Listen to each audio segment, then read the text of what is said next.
Hello friends, நம்ம இன்னைக்கு இந்த வீடியோவில் என்ன பார்க்க போகிறோம்னா, நான் ப்ரௌனி பண்ணுறதா நினச்சிக்கிட்டு ஓரளவுக்கு சுமாராக பண்ண சாக்லேட் கேக் ரெசிபி தான். இதில் ஆக்சுவலி நான் பண்ண மிஸ்டேக்ஸ் என்னென்ன அப்படிங்கிறத உங்களுக்கு ஷேர் பண்ண போகிறேன். Dark chocolate and butter melt பண்ணிவிட்டு இதில் வந்து வெனிலா எசன்ஸ் கொஞ்சம் ஆட் பண்ணிவிட்டு நாட்டு சர்க்கரையும் வந்து எடுத்து ஆட் பண்ணிக்கிட்டேன். இது கூட ஒயிட் சுகரும் ஆட் பண்ணி தான் நல்லா இருந்திருக்கும்.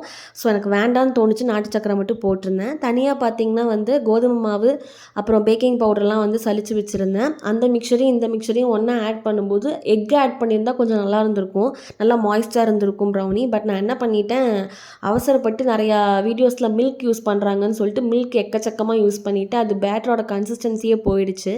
அதுக்கப்புறம் வந்து ஒரு கேக் டின்னில் வந்து நெய் வந்து அப்ளை பண்ணிவிட்டு, நெய்யும் யூஸ் பண்ணலாம் இல்லைனா பட்டரும் யூஸ் பண்ணலாம். நெய் அப்ளை பண்ணிவிட்டு இந்த பேட்டரை ஊற்றி வச்சுட்டேன். தனியாக வந்து இட்லி பாத்திரத்தில் கல்லுப்பு கொட்டிட்டு ஸ்டாண்டு வச்சுட்டு கேக் டின்னும் எடுத்து வச்சுட்டேன்.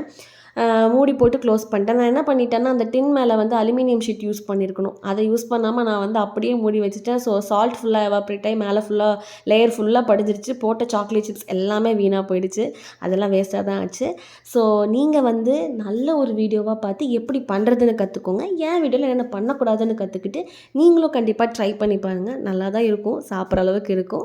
ஸோ கண்டிப்பாக ட்ரை பண்ணுங்கள். இந்த வீடியோவை மறக்காமல் லைக் பண்ணுங்கள், ஷேர் பண்ணுங்கள், கமெண்ட் பண்ணுங்கள். சேனலை சப்ஸ்கிரைப் பண்ணிக்கோங்க. வேறு என்ன மாதிரி வீடியோ வேணும்னு சொல்லி கமெண்ட் பண்ணுங்கள். டாடா, பாய்.